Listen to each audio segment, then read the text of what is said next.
안녕하세요. 전 시간 이어서 그 122페이지 이제 명사의 끝부분이에요. 명사의 격이라는 게 있어요. 근데 그 대명사의 격 이러면 이제 여러분들이 빨리 딱 와 닿을 수 있는데 뭐 주격, 소유격, 목적격 명사에도 격이 있냐? 명사에도 격이 있어요. 근데 복잡하지 않기 때문에 그냥 간단하게 이렇게 하는 거예요. 자, 먼저 격에 대한 얘기, 조금 더 자세한 얘기는 대명사 가서 자세하게 하기로 하고, 지금 혹시 딱 와닿지 않더라도 그냥 편하게 넘기세요. 주격과 목적격은 그냥 명사 단어 그대로 쓰기 때문에 특별하게 배울 게 없고, 소유격을 이제 배워야 되거든요. 이 소유격이라는 게 뭐냐면 뭐뭐의라는 뜻을 가진 거, 또 소유격 옆에 보면 소유 대명사라고 나오죠. 이 소유 대명사는 뭐뭐의 것 이런 뜻을 가진 거거든요. 여기 설명으로 잠깐 보세요. 대명사 같은 경우는 우리 영어 맨 처음에 배우면서 알파벳 배울 때 그냥 장난 삼아서 이렇게 쭉쭉 외웠던 것 중에 하나가 바로 이런 거예요.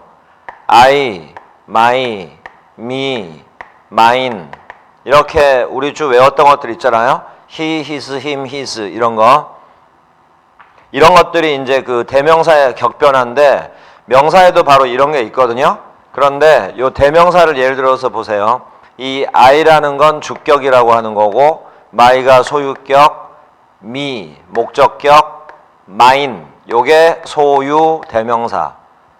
명사도 주격, 소유격, 목적격, 소유 대명사가 있어요. 그런데 주격과 목적격은 이제 명사로 생각을 옮기세요. 주격과 목적격은 단어 그대로 쓰면 되는 거니까 그냥 우리가 쉽게 넘겨버리면 되는 거고, 명사의 소유격을 만드는 방법, 명사를 소유대명사로 만드는 방법, 이걸 이제 배울 거거든요. 그래서 이걸 이제 명사의 격이라고 해서 이제 배우는데, 정확하게 말하자면 중요한 건 명사의 소유격, 이거 말하는 거예요.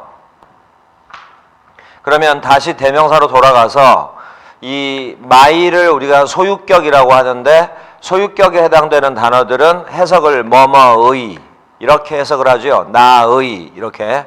소유 대명사 요거 잘 기억해 두세요. 소유 대명사 mine 이건 뜻이 뭐뭐의 것 이렇게 이제 되거든요. 자, 또 하나 소유격이 나오면 뭐뭐의라는 뜻을 가진 소유격이 나오면 반드시 뒤에 명사가 와야 돼요. 그러니까 my라는 요 단어만 가지고는 문장으로 들어갈 수가 없어요. 그런데 my room, my book, my brother 이런 식이면 나의 방, 나의 책 이런 식의 이제 처리가 되잖아요. 그래서 소유격 뒤에는 반드시 명사가 온다. 요걸 명심을 해두고, 이제는 명사로 옮길 테니까 보세요.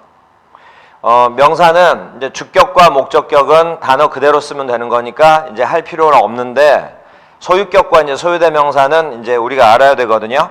그런데 명사를 뜻을 이렇게 두 개로 나눠요. 사람과 사물로. 사람, 사물. 그러니까 예를 들어서 사람 그러면 나의 형제, my brother. 나의 여자 형제, my sister. 요런 거. 요런 게 사람이라면, 사물, my book 또는 dispencil, 연필, 책 이런 거, 이런 게 이제 사물이잖아요. 내 집 이런 거. 그러면 명사를 사람, 사물로 나눠놓은 다음에 사람은 소유격도 있고 소유 대명사도 있어요. 그런데 소유격과 소유 대명사의 형태가 같아요. 그래서 결론은 소유격만 배우면 돼요. 그러면 소유대명사랑 형태가 똑같은데 어떻게 구별하냐? 그 문제만 남죠? 그 얘기를 잠깐 이따 하기로 하고, 그 다음 사물, 예를 들어서 my room, my pencil, my house 이런 거. 사물이라면 소유격이 있는데 사물은 소유대명사는 없어요. 그러니까 우리가 해야 될 일이 뭐냐면, 사람 같은 경우는 소유격을 배우면 소유대명사도 같이 배우는 거고요. 소유격 같은 형태가 똑같으니까 그 다음에 이제 구별하는 방법만 우리가 알면 돼. 그래서 사람의 소유격이라고 해가지고 이제 설명을 할 거고, 근데 여러분들 대부분 다 아는 거예요. 다만 이제 소유대명사랑 구별을 해주기 위해서 이제 설명을 하는 거고요. 조심해야 될 게, 여기는 이제 굉장히 많이들 모르고 또 잘못 알고 있고 하는 경우가 많아서 그래요. 사물에도 소유격이 있는데 여기가 여러분들이 약점이 많을 거예요. 잘 모르고 있는 분들도 있을 거고. 그래서 바로 이제 이 부분을 좀 여러분들이 신경을 많이 쓰셔야 돼요. 자, 그래서 이제 배워야 될 게 뭔지를 알았으면 먼저 사람은 그냥 간단하게 이렇게 하는 거예요. 사람의 소유격은 단어 끝에 어포스트로피 S 붙이면 돼요. 그리고 만약에 S로 끝난 복수명사라면 어포스트로피만 붙이는 거예요. S를 안 붙여요. 그러면 이 형태가 곧 소유대명사도 같아요. 단어 끝에 어포스트로피 S 또는 어포스트로피만 이렇게. 그러면 이제 좀 전에 우리 조심해야 된다는 거, 이 어포스트로피 S나 어포스트로피가 이제 뜻이 뭐뭐의일 거 아니에요. 그러면 소유격과 소유대명사가 형태가 똑같은데 구별을 어떻게 하냐? 소유격 뒤에는 반드시 명사가 붙는다고 그랬죠? 그래서 어포스트로피 S 뒤에 명사가 붙어 있으면 소유격, 안 붙어 있으면 소유대명사. 한 번만 더. 뒤에 명사가 붙어 있으면 뭐뭐의 하고 명사 이렇게 해석해주면 되고, 어포스트로피 S만 있고 뒤에 명사가 없다면 자연스럽게 해석을 이렇게 넣어버려야 돼요. 뭐뭐의 것 이런 식으로. 그러면 사람 명사 소유격과 소유대명사 얘기는 끝났어요. 자, 예를 들어서 my brother, 내 동생, 내 남동생, 이걸 소유격으로 써봐라. 그럼 단어 끝에 어포스트로피 S 이렇게. 그리고 나서 뒤쪽에 뭐 room 이렇게 명사가 붙어주면 이건 소유격이구나 라는 걸 알 수 있다고. 내 남동생의 방 이렇게 해서 이제 한 덩어리 명사가 돼서 문장의 주어, 목적어, 보어 자리로 들어가는 거예요. 그런데 만약에 my brothers 하고 뒤에 명사가 없다. 그러면 이게 바로 소유대명사라고요.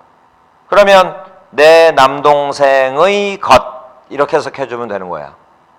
자, 여기까지만 하고 구별하는 방법을 알았으면 소유대명사에 대해서는 나중에 더 배우기로 하고요. 대명사와 겹치는 요 마인에 대해서도 알아야 되는 거니까 대명사와 겹치는 설명이라서 대명사 가서 조금 더 자세하게 하기로 하고, 그러면 이제 사람의 소유격과 소유대명사는 이제 배웠잖아요. 그러면 사물의 소유격은 어떻게 할 거냐? 여기를 이제 우리가 조금 더 집중해서 배워야 돼요. 지금 이것 때문에 자세하게 해주는 거예요. 자, 이렇게 해서 큰 윤곽을 잡았으면 한 번만 다시 보세요. 명사의 소유격 첫 번째 사람, 이걸 이제 책에 따라서는 생물이라고도 해요. 생물의 소유격. 이건 이제 소유대명사와 형태가 똑같다고 했죠. 소유대명사와 같은 형태. 사람의 소유격은 단어 끝에 어포스트로피 S 또는 S로 끝났으면 어포스트로피만 붙여야 돼요. 자, 이제 이렇게 됐는데, 예를 들어서 A의 B를 영어로 쓸 건데 A가 이제 생물이라고 해요. 사람. 그러면 이렇게 쓰라 이 말이에요. A 쓰고 어포스트로피 S 그 다음에 B. 그래서 대명사처럼 소유격 바로 뒤에 명사가 오는 거예요. 이렇게 합쳐서 이제 한 덩어리 명사가 되는 거야. 자, 이제 사람은 끝났잖아요. 자, 이제 생물, 무생물, 사물이요, 사물. 지금은 이제 사람, 생물 얘기는 했고요. 사물은 무생물이라고도 해요. 그래서 이제 사물의 소유격은 어떻게 쓰냐? 이론은 알고 있는 분들이 많이 있을 거예요. 사물의 소유격은 of를 사용해요. 전치사 of. 특히 지금 명사편에서 이 of라는 전치사가 굉장히 자주 나오죠. 전치사 중에서도 이 of에 대해서는 빨리 우리가 해결하는 방법을 알아야 돼요. 해석 같은 걸 하는 것도. 그래서 이 of에 대해서 이 무생물 소유격, 사물의 소유격을 배워두면 그만큼 또 이 of에 대해서 더 자세하게 알게 되는 거니까 이 기회에 of에 대해서도 이제 알아두고요. 그러면 이제 of를 사용한다까지는 알고 있는 학생들이 많이 있을 텐데 여기서 이제 조심하세요. 그래서 똑같이 이 기호를 사용해 가지고 A, B를 집어넣어서 형태를 써줄 테니까 여기를 잘 기억해요. A의 B를 영어로 쓰는데 이제 여기 A가 무생물이라고 해요. 사물. 이걸 영어로 써라.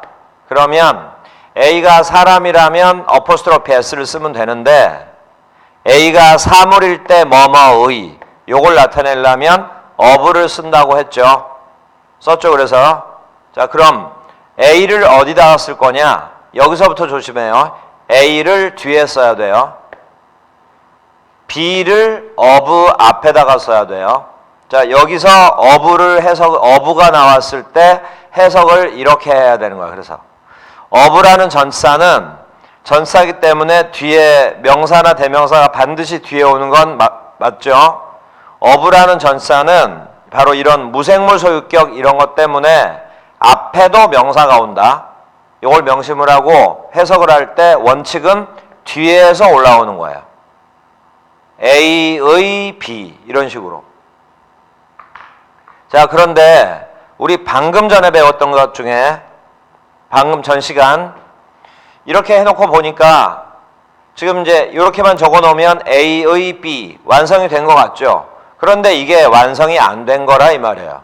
그러니까 여기 이후의 얘기를 지금 무슨 얘기를 할지를 모르는 학생들은 지금 무생물 소유격, 사물의 소유격을 모르고 있었던 거예요. 자 이제 잘 들으세요. A가 사물일 때 이걸 영어로 써봐라 했을 때 이렇게밖에 못 쓴단 말이에요. 근데 이건 틀린 거예요. 어떻게 해야 되냐면 전 시간에 했던 거 기억나나 보세요. B라는 명사 뒤에 of A가 앞에 있는 B를 수식하는 구조죠. A의 B. 그러면 of A가 없다면 B의 범위가 넓을 텐데 무제한일 텐데 of A가 붙어서 앞에 B를 수식을 해주니까 A의 B 범위가 제한이 되죠. 어떤 명사가 형용사 구에 수식을 받아서 특정해지면 반드시 덜을 붙이라고 했죠. 전 시간 마지막에 우리 했던 거예요. 바로 이 더가 빠지면 틀리는 거예요. 그 대신 이 더는 해석할 필요가 없어요. 자, 요게 조심해야 돼, 요거. 더 B of A. 요렇게. 이래서 이제 A의 B 이렇게 되는 거예요. 그러면 예를 들어서 나의 집, my house의 지붕을 영어로 써볼 테니까 보세요. 내 집 그러면 사물이죠. 그래서 of를 써요. 그리고 내 집, my house 뒤에 쓰겠죠. 의 지붕 이렇게 돼 있죠. 그러면 이제 루프를 여기다 쓸 거 아니에요. 그러니까 요게 없을 때는 모든 집 지붕을 다 가리키는 건데 of my house가 뒤에 붙는 순간 내 집의 지붕만을 가리키는 거 아니에요. 이때 반드시 덜을 써라 이 말이에요. 자 이렇게 무생물 소유격을 아주 조심해야 돼요. 자 그래서 이제 무생물 소유격의 형태를 쓰긴 썼죠. 근데 이것 해석이 A의 B죠. 근데 생물의 해석은 이렇게 쓴 상태에서 A의 B죠. 그러니까 생물이냐 무생물이냐 사람이냐 사물이냐에 따라서 이렇게 형태만 바뀌는 것 뿐이지 따지고 보면 이 표현과 이 표현은 해석은 같죠. 그러니까 이 표현과 이 표현은 같은 표현법이구나 라고도 알고 있어야 돼요. 자 이렇게 해서 이제 사람의 소유격, 사물의 소유격은 했어요. 자 그런데 이어서 뜻은 사물, 무생물인데 이제 예외가 있어. 예외.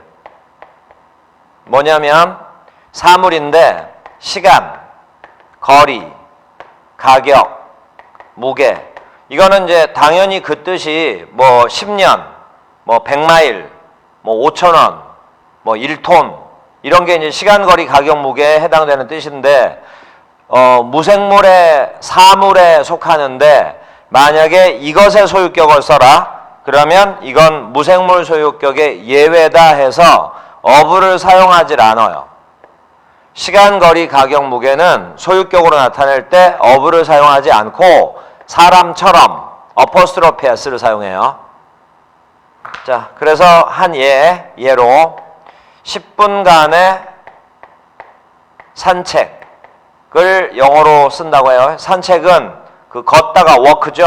워크가 명사도 되니까 그냥 요 단어를 쓰기로 해요.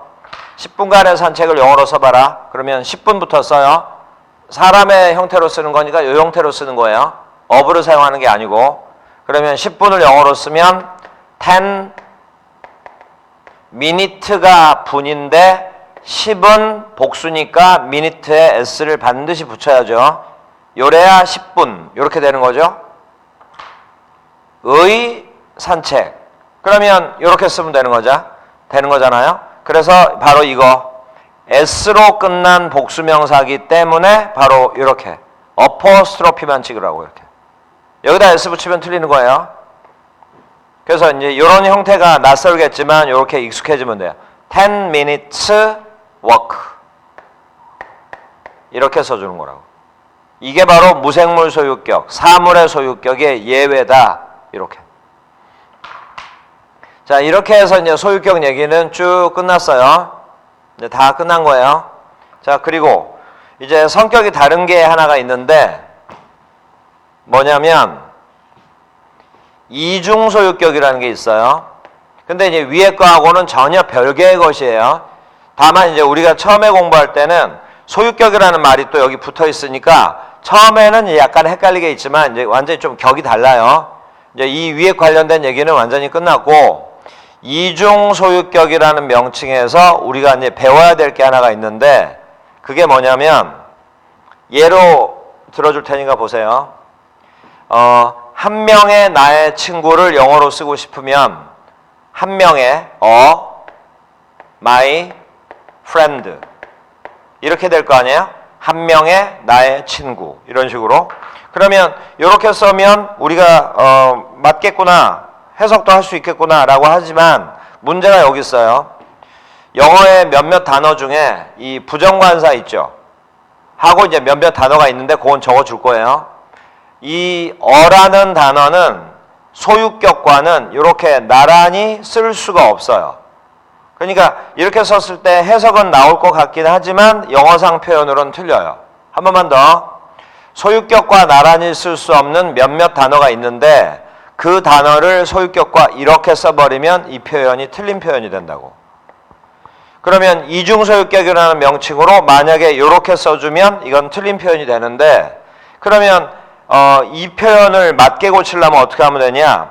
둘 중에 하나를 없애면 돼요. 단순하게 하자면 my를 빼거나 어를 빼면 그러면 돼요. 근데 문제는 어와 my의 뜻을 다 넣어준 상태에서 오케이 고쳐라. 그 표현도 우리가 알아야 되거든요. 둘 중에 하나를 없애버리면 맞긴 맞겠지만 어와 my의 표현을 다 넣고 싶을 때 그때는 이렇게 써요. 그래서 지금 쓰는 이 부분을 여러분들이 공식처럼 외워버리세요. 한 명의 나의 친구를 정상적인 표현으로 쓰는 지금 이걸 여러분들이 암기를 해버리면 이중소유격의 공부가 제일 빨리 쉽게 끝낼 수 있어요. 자, 어떻게 하냐면 소유격과 나란히 쓸 수 없는 단어를 먼저 써요. 그리고 소유격을 쓰지 말고 friend라는 명사를 바로 이렇게 써줘요. 그 상태에서 뒤에 of, 전사 of 또 나오죠. of를 쓰고 조금 전에 그 my라는 소유격 있죠. 그 소유격을 of 뒤에 mine, 소유 대명사 이렇게 써주면 이게 이중소유격의 올바른 표현이에요. 자, 이 표현을 여러분들이 눈여겨서 잘 봐두라고요. 이런 걸 이중소유격이라고 하는 거야. 그래서 이걸 외워버리세요. A friend of mine. 해석은 이렇게 한 명의 나의 친구. 그러니까 요건 이중소유격 형태긴 하지만 해석은 소유격처럼 하는 거야. 나의 친구. 한 명의 나의 친구. 그러면 이제 이중소유격의 틀린 표현, 올바르게 고치는 표현 요걸 배웠죠? 이중소유격에 대한 구체적인 설명은 이거예요. 지금부터 단어를 쫙 나열을 해줄 건데 지금 나열해 주는 단어가 처음에는 이제 막 낱개로 나오기 때문에 이제 잘 안 외워지겠지만 조금 시간이 지나고 나면 이게 서로 연관성이 눈에 보이니까 충분히 외울 수 있어요. 그래서 이것도 가급적이면 순서를 바꾸지 말고 지금 적어주는 대로 자꾸 쓰면서 연습을 해보세요. 지금부터 쓰는 이 단어들은 좀 전에 말한 소유격과는 같이 쓸 수 없는 단어들. 좀 전에 어와 마이 나란히 못 쓴다고 그랬죠? 그런 어에 해당되는 단어들을 쭉 적을 거예요. 자, 이렇게 on, this, that, some, any, no. 이 6개는 가급적 이런 순서대로 여러분들이 하세요. 왜냐하면 this와 that은 서로 우리가 비교 설명을 해야 되는 거고 또 some과 any가 또 서로 비교해서 우리가 공부를 해야 되는 부분이 있고 no와 any는 서로 연관성이 있는 단어이기 때문에 연관성이 있는 단어들을 나란히 붙여서 하다 보면 암기가 쉬워지니까 이렇게 공부하는 게 한 방법이라고요. 한 번만 더 on, this, that, some, any, no. 그리고 지금부터 하는 거 나열해서 every, each, another. 지금 이 끝에 쓰는 세 단어들은 또 여기 지금 적혀 있는 단어들은 우리가 곧 배울 거예요. 다시 바로 이 단어 여기까지만 외우면 돼요. 더 있지만 여기까지만 알면 충분해요. 바로 이 단어들은 소유격과 함께 쓸 수 없다. 그래서 이제 이중소유격의 공식을 적어주는 거예요. 그러면 제일 먼저 이걸 써요. 그리고 나서 명사를 써줘요. 우리가 좀 전에 이걸 외우라고 그랬죠? 이걸 보면서 해봐요. 소유격과 나란히 쓸 수 없는 단어를 먼저 쓰고 그 다음에 명사를 쓰고 그리고 of를 쓰고 마지막에 소유 대명사 이렇게. 이게 공식이에요. 이중소유격의 올바른 표현의 공식. 근데 이걸 우리가 외워야 되는데 이걸 쫙 외워놓은 다음에 명사, 어부, 소유 대명사 이렇게 외우는 게 굉장히 불편하잖아요. 그래서 좀 전에 소유격과 나란히 쓸 수 없는 단어들만 먼저 외워놓고 바로 이걸 외워놓으면 돼. A friend of mine. 그럼 이게 공식과 다름이 없잖아요. 요거 mine, 소유대명사, of, 그리고 friend 이렇게.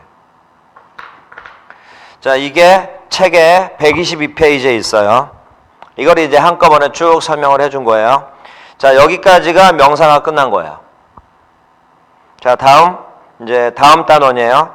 123페이지 보면 관사라고 나오죠? 거기에서도 이제 암기사항이 또 있는데 여기는 조금 더 간단하게 끝낼 테니까 요 간단하게 하는 부분은 가급적 철저하게 하세요. 자, 이제 관사. 여기 요 on 이런 걸 부정관사라고 그랬죠? 더 이런 걸 정관사라고 그랬죠? 영어 단어 중에서는 제일 쉽게 외울 수 있는 단어인데 용법을 또 여러분들이 또 잘 기억을 해둬야 돼요. 관사에는 두 가지가 있어요. 부정관사, 어와 on. 어와 on. 정관사, 더. 우리가 명사편을 공부할 때 부정관사와 정관사가 몇 번 나왔었어요. 특별한 용법도 있고 명사와 바로 직결되는 관련되는 단어들이에요. 자, 이제 지금 하는 부분. 이 부정관사라는 말에서 이 부정이라는 말은 정의 반대말인데 부정이라는 말은 정해져 있지 않다라는 뜻이고 정이라는 말은 정해져 있다라는 뜻이에요. 무슨 얘기냐면 잘 이해하면서 들으세요.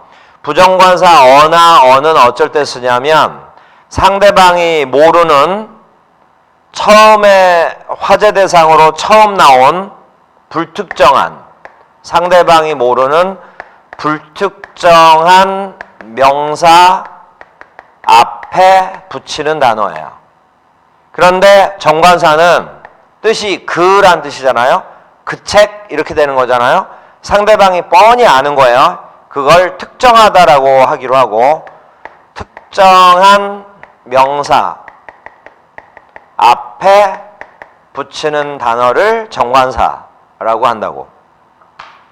그러니까 예를 들어서 어떤 책을 소개하고 싶을 때 서점에 갔더니 어떤 책이 있었다? 그럴 때는 처음 나왔으니까 어북 이렇게 써야 돼요. 이게 불특정하니까 어를 붙여서. 근데 이제 그 책 설명을 하고 싶어요. 그래서 이제 책 얘기를 먼저 꺼냈죠. 그런데 그 책은 서점에 갔더니 어떤 책이 있었다. 그때는 어북. 그런데 그 책은 뭐뭐에 관한 책이었다. 한 번 나왔던 명사가 또 나오게 되면 방금 전에 말했던 책을 가리키는 거니까 특정해졌죠. 그때는 더 북. 이렇게 붙여주는 거라 이 말이에요. 자, 부정관사와 정관사의 제일 중요한 차이점은 불특정하냐 특정하냐 요게 하나고요. 자, 또 하나 부정관사는 이 어에는 하나라는 뜻이 포함되어 있어요. 그러니까 뒤에는 단수명사밖에 못 와요. 그래서 불특정한 단수명사 앞에만, 그리고 셀 수 있는 명사일 때만, 셀 수 없는 명사는 부정관사도 못 붙이는 거죠. 자, 그런데 정관사는 특정하기만 하면 셀 수 있건 없건, 다시 말해 수를 뜻하건 양을 뜻하건 특정하기만 하면 덜을 붙여야 돼요. 붙일 수 있어요. 또 특정하기만 하면 단수명사, 복수명사 다 붙일 수 있어요. 그러니까 예를 들어서 여기서도 어북의 복수는 어북스가 아니고 그냥 북스 이렇게 될 거 아니에요? 그런데 더 북의 복수는 더는 그대로 붙여요. 더 북스 이렇게. 그러면 서점에 갔더니 책들이 있었다? 그러면 불특정하죠? 그렇다고 어를 붙이면 안 돼. 복수니까 북스 이렇게 써야 돼요. 그런데 그 책들은 그러려면 특정할 경우에는 복수건 단수건 상관없이 이렇게 덜을 붙인다 이 말이에요. 어찌 보면 별거 아닌 것 같지만 상당히 중요한 의미를 갖고 있거든요. 그래서 요걸 여러분들이 정확하게 이제 알아두고 구별을 꼭 이렇게 해둬야 되고, 나중에 이거랑 관련된 게 또 나와요. 잘 기억해두고, 이제는 뭐 배워야 되냐면 부정관사에는 하나라는 뜻이 기본이었잖아요. 근데 하나라는 뜻 말고 중요한 뜻 몇 개가 더 있어요. 그게 우리가 익숙해져야 되고, 정관사는 뜻은 그라고 해석을 하던가 해석을 안 하던가 둘 중에 하나밖에 없으니까 뜻에 대해서는 부담을 가질 필요가 없는데, 정관사를 붙여야 되는 경우가 있고 아닌 경우가 있어서 정관사를 붙이는 경우, 그걸 용법이라는 명칭으로 공부를 해야 돼요. 자, 이제는 세부적으로 부정관사에는 뜻을 좀 배워야 되고 정관사는 어쩔 때 붙여야 되는지를 배워야 되니까 그거는 이제 책 보고 하기로 해요. 자, 123페이지. 먼저 맨 위에 관사 밑에 1번 부정관사라고 있죠. 그 밑에 1, 2, 3, 4, 5. 5번은 수거니까 놔두면 1, 2, 3, 4가 부정관사의 뜻이에요. 그러면 1번 원에 하나란 뜻이 있다는 건 우리 다 아는 거죠. 그 다음 4번 부정관사에는 어떤이란 뜻도 있어요. 어떤 책, 어떤 소년 이런 식으로. 그런데 이제 특히 중요한 것이 2번 the same, 같은이란 뜻이 있어요. 2번에다가 별표 치고요. 3번 퍼의 뜻도 있어요. 퍼도 영어 단어예요. 매, 각, 당이라는 뜻으로. 그러니까 부정관사에는 기본적으로 하나라는 뜻이 있으면서 같은 또는 매, 각, 당 또는 어떤이라는 뜻이 있다는 거 요거 기억해 두고, 그리고 이제 5번의 관용주 표현은 암기해야 되고, 그리고 이제 예문을 가지고 여러분들이 연습을 하세요. 자, 2번 정관사 특정할 경우에 붙이는데, 정관사는 이제 붙이는 경우가 쭉 나왔는데 대부분 다 설명이 된 거예요. 1번 명사가 반복되면 이렇게 한 번 나왔던 명사가 또 나오면 반복되죠. 그럼 특정하니까 덜을 붙이는 거야. 단수건 복수건 간에. 그리고 옆에 전후관계로 분명하다 덜을 붙이는 거고요. 2번 형용사의 수식을 받아서 특정해졌을 때, 이건 지금 계속 연이어서 설명 나오고 있는 거죠. 방금 그 사물의 소유격, 무생물 소유격 할 때도 강조했었죠. 그래서 배운 거라는 얘기예요. 3번 서수, 첫째, 둘째, 셋째를 서수라고 하잖아요. first, second, third 이런 거. 서수에는 덜을 붙여야 되고 형용사의 최상급에 덜을 붙여야 되고 4번 형용사 앞에 덜을 붙이면 복수명사의 뜻이 될 때가 있다는 거 요건 처음 배웠는데 이제 그렇게 봐두고 그리고 5번은 반드시 외워야 될 수거들이에요. 자 다음 124페이지 맨 위에 보면 관사의 위치라고 돼 있는데 여기는 2번과 3번은 꼭 암기를 해야 돼요. 2번과 3번은 그러면 3번을 먼저 설명을 해줄 테니까 3번에 해당되는 단어를 보세요. such와 what이라고 나오죠. 그런데 2번과 비교하면서 보세요. 2번의 so와 3번의 such가 서로 연관성이 있어요. so하고 such를 이렇게 연결을 시켜놔 보세요. 자 옆으로 가요. how라고 나오죠. how와 what은 아랫줄에 있는 what은 서로 연관성이 있어요. 기억이 나나 보세요. 감탄문 할 때 우리 배웠었던 거예요. 지금 그 얘기가 이제 여기서 구체적으로 나오는 거예요. 자 그러면 2번으로 다시 so, to, how, however 요 네 단어는 다른 성격도 들어있지만 부사라고 적어 놓으세요. 부사의 성격을 띠기 때문에 이런 특징이 생겨요. 자 그러면 칠판을 잠깐 보세요.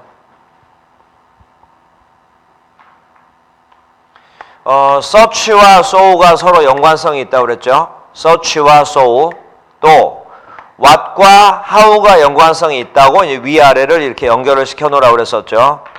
자 그러면 이제 such부터 보세요. such 뒤에 예를 들어서 명사가 나왔어요. 그런데 이 명사가 단수야. 그러면 어나 언을 이렇게 이제 붙이겠죠. 그리고 어나 언 명사 요 사이에 들어갈 수 있는 품사는 형용사겠죠. 그러면 일단 such를 무시를 하면 이건 아주 정상적인 어순이에요. 관사, 형용사, 명사는.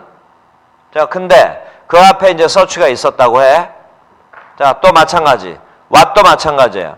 what 다음에 관사, 명사 이렇게 올 수도 있지만 요 사이에 또 단어가 만약에 껴들어간다면 올 수 있는 단어는 형용사밖에 없겠죠. 그러면 what 뒤에도 어찌 보면 어순이 정상적인 어순. 어나 언, 형용사, 명사 이제 이렇게 나올 거 아니에요. 이때 다시 위로 올라가서 such를 so로 바꿔 쓸 때가 있어요. 기본적으로는 뜻이 또 같을 때가 있으니까. 그래서 만약에 such 뒤에 이런 어순이 나왔는데 such를 만약에 so로 바꿨다. 그러면 방금 책에다가 뭐를 써놓으라고 그랬냐면 so는 부사라고 부사의 성격이 강하다라고 했잖아요. 부사의 성격이 강해요. 그러면 such 자리에 so를 썼어요. 그러면 so 뒤에는 이 위에 있는 표현을 어떻게 써야 되냐? 잘 생각해봐요. 부사가 수식할 수 있는 품사는 형용사밖에 없죠. 그래서 이 부정관사 뒤에 있던 형용사를 so가 바로 앞에서 수식할 수 있게 형용사를 이렇게 먼저 써줘요. 이렇게. 그리고 나서 다시 부정관사, 명사. 이렇게 어순이 뒤바뀌어요. 여기에 어순이 어와 형용사가 자리가 바뀌어서 이렇게 된다 이 말이에요. 한 번만 더. 자, what 뒤에 관사, 형용사, 명사 이렇게 나왔는데 how는 부사의 성격이 강하다라고 했죠. so처럼. 그래서 how를 썼다. 이렇게 바꿨을 경우에 우리 기초편에서 감탄문 배웠던 거 그대로 지금 복습하고 있는 거예요. what 뒤에 관사, 형용사 이렇게 나왔죠. how가 나오면 형용사를 먼저 써주고 그 다음에 관사를 쓰라 이 말이에요. 요것의 자리를 바꾸라 이 말이에요. 그리고 뒤에 명사. 자, 이렇게 이런 것들이 문법 문제에 나오기도 하니까 여러분들이 조금만 신경만 써놓으면 쉽게 맞춰낼 수 있어요. 자, 다음 4번 관사를 생략해야 될 때가 있는데 요것도 이제 시험 문제에 나올 확률은 없으니까 확률은 많이 낮으니까 별도로 설명 없이 대신 3번의 관용적 표현이 있죠. 이건 여러분들이 외워야 되는 거예요. 그런데 양이 많아 보이긴 하지만 쉬운 것도 많이 섞여 있어요. 아주 쉽게 알고 있는 것도 많이 있으니까 쉬운 건 빨리 여러분들이 뽑아내서 하고 이제 약간 낯설고 뜻이 조금 더 구체적으로 들어가 있는 것들은 다 수거들이거든요. 그건 여러분들이 수거로 암기를 해줘야 돼요. 요런 게 여러분들이 직접 시험에 나오는 수거 표현들인 거예요. 자, 이렇게 해서 이제 관사는 마무리하고, 그럼 여기까지 끝났고, 이제 다음 단원은 대명사예요. 자, 다음 시간에 대명사 이어서 하기로 해요. 자, 여기까지예요. 수고했어요.